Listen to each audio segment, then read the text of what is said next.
Hello! Welcome back to PNW Traditions.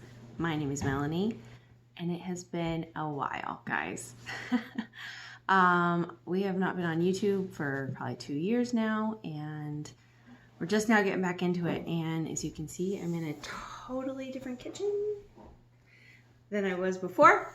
So lots happened in the last couple years. We moved out to our forever property and had our home done and built and brought in, and we had a baby. So lots of life happened the last couple of years, so there was not a lot of time for videos and YouTube. So we're picking it back up. So just to recap, if you're new and you didn't see any of the old stuff, go ahead and go back and check all that out. But we do a lot of cooking. I have 3 kids, so easy weeknight meals is something I like to bring to you guys. We do a lot of canning, preserving. Got babies over there eating. Let's see if you can see them. Hang on. Turn around so you can see the babies. Baby 1, baby 2. That's the newest one. So, yeah, we're doing a lot of canning. Preserving food. I'm going to try and bring you guys more gardening things. We're going to be doing a little bit more outside and with the animals and things like that, but I do a lot of stuff in the kitchen. I bring you guys a lot of that type of content. So we're going to try and jump back into it. I did film this ahead of time, the recipe that we're going to be doing today. It was around Easter, and so I had it and edited it, and I just hadn't filmed my intro to say hello again to everybody. So, hello YouTube, I'm back. All right, so today what we're gonna do is we're going to be making like a bumped up scalloped potato dish. So it's basically an all-in-one. You can serve it for dinner, which you'll see I did, otherwise known as Russian scalloped potatoes. And it's a full meal. So we put ham and cheese and peas, and it's totally Sunday lunch, dinner, whatever you want to serve it for. So let's go ahead and dive into that. Okay, so right here we have some thinly sliced potatoes that I've had soaking in some milk for quite some time now. Just getting some of that starchiness off of it. And then here I have some thinly sliced onion that I ran through the mandolin. I ran these through the mandolin as well, so you can see about how thin. So thinly sliced onion, I ran through the mandolin. And then over here, we've got some cream. We've got some cheddar cheese. We're going to be a little bit bad and use some processed cheese slices. Ignore the lime. That's not part of the recipe. And some chopped up ham. And then, oh, I gotta grab my frozen peas. Okay, frozen peas! So, let's get started. Okay, so basically what we want to do is take all those potatoes that we had soaking in milk and stack them in an even layer. They don't have to be perfect, and you kind of do want them to overlap a little bit. You just want to make one solid layer in the bottom of your baking dish. And you don't really need to grease your baking dish because there is plenty of fat in this dish. So now that we got that done, we're going to layer the rest of our stuff. So we have those thinly sliced onions, and you guys can do this however you want to do it. If you like a lot of onion or maybe even red onion, go for it. I'm just going to sprinkle a little bit because we're going to do multiple layers. Now we have a little bit of cheddar cheese. And like I said, I'm not going too wild because I'm going to build it up. So I'm just not doing huge layers of cheese. Now the next ingredient is that cheat ingredient. It is the processed cheese slices, and this makes it homey and delicious. It is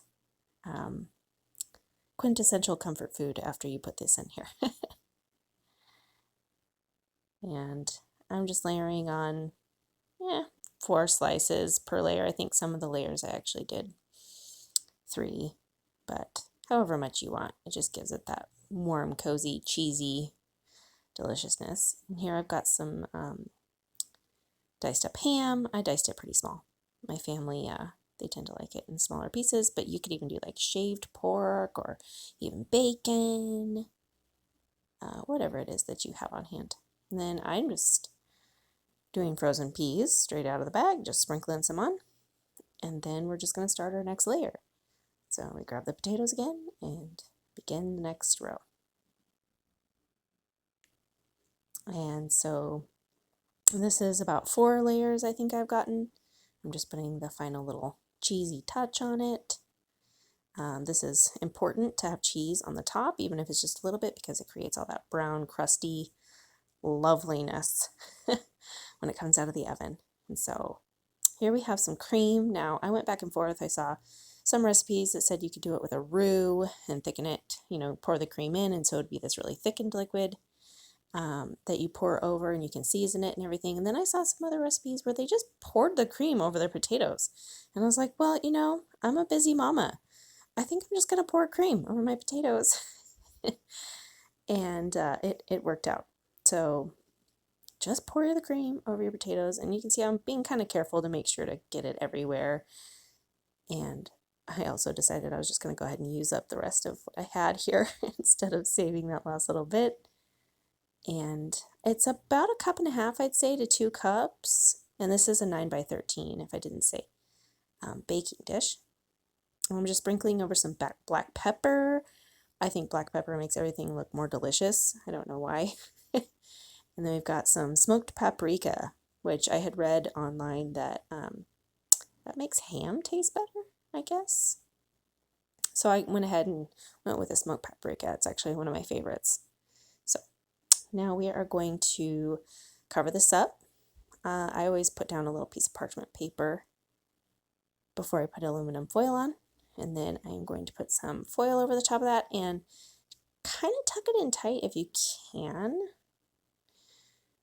You want all the liquid to sort of get trapped in there so that it cooks all those potatoes, because those potatoes are still raw even though they were soaking in some milk. So 350 degrees for 1 hour. And here you can see we're taking a peek at it, and it's really hot. I was like, ooh, I better pull this out. So the next clip you'll see, yes, I've pulled it out, put it on the stove, and it's bubbly and cheesy and amazing. And you want to be able to stick your knife in just like this, and it has no resistance, no potato lifted out. We're good to go. So it's going to go back in the oven for 15 minutes uncovered. And this is the result. Now, I didn't get that hot and bubbly pan straight out of the oven. This is about 20 minutes at rest. And you can see that top cheese got all brown. It's crusty and delicious. And we're cutting a piece out so we can see. And like I said, this is about 20 to 30 minutes that it had already rested out of the oven. So you want to make sure and let it rest. But look how well it's set up because I let it rest that long. It's not goopy. It's sort of like a lasagna. You can't just start cutting it up straight out of the oven. That's the same with this. It set up so well. You can see right there in the pan. There's not a whole bunch of liquid in the bottom. And I had every intention of serving this for Easter lunch. My kids thought it was so delicious they begged to have it for dinner that night, so we gobbled up the whole pan that very night. Alrighty guys, well I hope you enjoyed that one, and it's a good one.